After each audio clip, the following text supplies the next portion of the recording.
지난주 이재명 대표 부부의 공직선거법 위반 1심 판결이 모두 유죄로 나오자 그동안 검찰에 쏟아붓던 민주당 정치 공세의 화살촉이 사법부로 향하고 있습니다. 민주당은 미친 판결, 사법살인과 같은 극단적인 표현을 동원하며 1심 재판부를 비난하고 법원을 공격하는 정치 선동의 수위를 높여가고 있습니다. 지난 주말 민주당 장외 집회는 사법부 성토대회이자 이재명 구하기 결의대회나 다름없었습니다.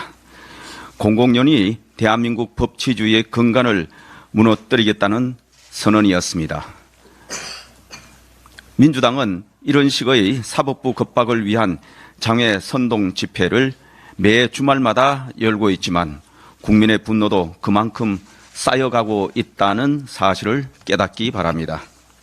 이제 일주일 뒤면 이재명 대표의 위증교사 범죄 혐의에 대한 재판이 열립니다. 이재명 대표와 민주당이 할 일은 범죄 방탄, 아스팔트 정치를 중단하고 사법부의 판단을 겸허히 기다리는 것입니다.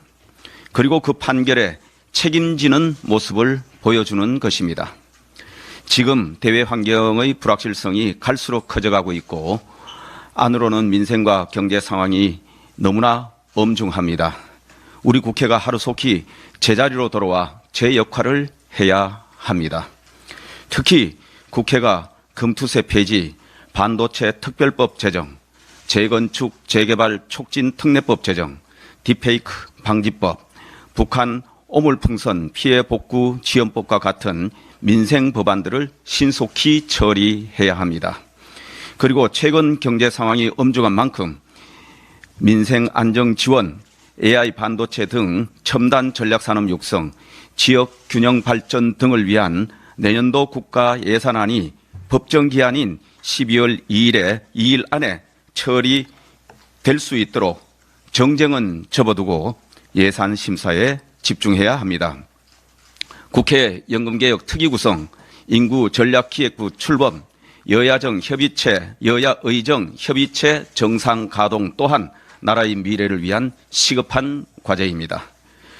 국회의원 세비는 국민을 위해 민생을 지키고 미래를 키우는 의정 활동에 쓰라고 주어지는 것이지 민주당의 아버지 범죄 방탄을 위해 몸을 던져 법치와 헌정 질서를 파괴하는 데 쓰라는 것이 아닙니다.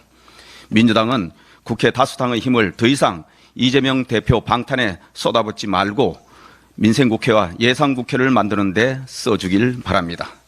국민의힘도 앞으로 22여일 남은 정기국회가 민생을 살피고 미래를 키워가는 일하는 국회가 될 수 있도록 하는 데 더욱 집중하여 집권 여당으로서 책임을 다해 나가겠다는 약속을 드립니다.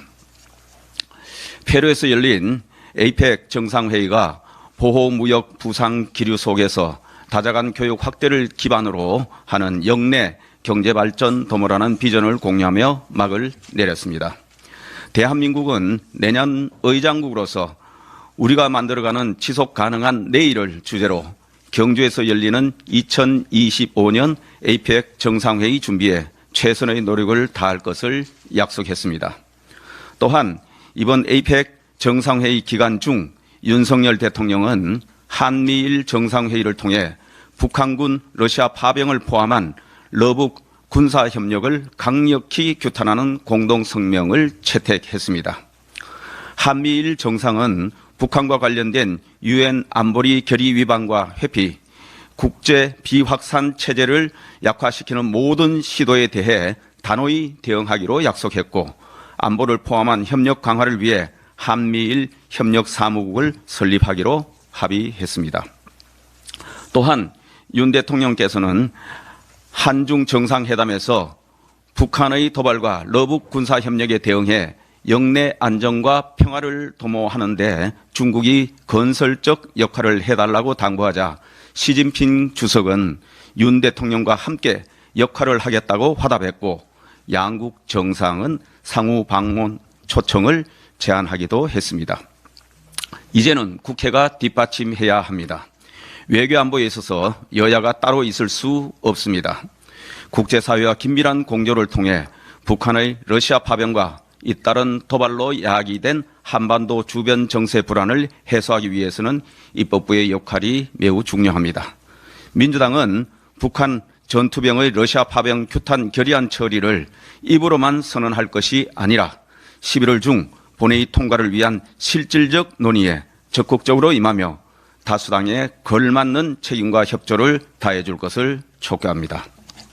최근 경제에 대해서 한 말씀 드리겠습니다. 내년 초 출범하게 될 미국 트럼프 행정부의 정책 기조 전환 가능성으로 글로벌 금융시장의 변동성이 확대된 가운데 최근 국내 외환 주식시장 등도 상당한 영향을 받는 모습이며 통상과 산업 등을 중심으로 대외 불확실성이 높아지면서 우리 경제의 새로운 충격파에 대한 우려가 커지고 있는 상황입니다. 따라서 정부는 관련 기관 간의 빈틈없는 협업하에 외환, 금융, 통상, 산업 등 주요 분야에서 시장 상황을 면밀히 점검하고 필요시 신속하고 과감한 시장 안정 조치에 나서주기 바라며 대외 리스크 고조에 따른 선제적 대응 전략 마련에도 한치의 소홀함이 없도록 해주시기를 당부드립니다. 또한 경제의 불확실성과 변동성이 커지면 서민과 취약계층의 삶이 가장 먼저 어려워질 수 있으므로 양극화 개선을 포함한 특단의 민생 안정 대책도 적극 강구해 줄 것을 요청합니다. 우리 국회도 최근 금융시장의 급격한 변동성과 불확실성에 대한 투자자들의 우려를 해소하기 위해 입법으로 뒷받침해야 합니다. 금투세 폐지는 시장의 불확실성을 해소하기 위해 여야가 뒤늦게나마 시장과 국민께 드린 최소한의 약속입니다. 국회가 금투세 폐지부터 조속히 처리하여 시장의 신뢰를 되찾고 정부가 제안한 대로 가상자산 과세를 2년 유예하면서 투자자들이 납득할 수 있는 합리적인 과세 제도를 마련해야 할 것입니다. 어려울 때일수록 정부 여당이 주도적으로 민생 안정을 위해 책임 있게 총력을 다해 나가겠습니다. 이상입니다.